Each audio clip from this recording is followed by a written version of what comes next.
International Delhi public school Cherukupalli నందు lift day సందర్భంగా ఈ నెల 29న స్టేట్ ఫెయిర్ మరియు ఎగ్జిబిషన్ నిర్వహించనున్నారు. ఈ సందర్భంగా కార్యక్రమాలు ఎక్కడ నిర్వహించాలనే దానిపై Delhi public school chairman Yedukondalareddy school ఆవరణను పరిశీలించారు. తర్వాత నిర్వహించాల్సిన కార్యక్రమాలపై స్కూల్ ప్రిన్సిపల్, స్కూల్ సిబ్బందితో సమావేశమై పలు సూచనలు చేశారు.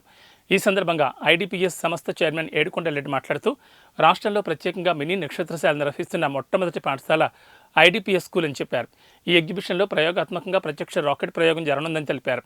ఇది వీక్షించే విద్యార్థులకు, తల్లిదండ్రులకు ఒక మరపురాని దృశ్యంగా నిలవనుందని తెలిపారు.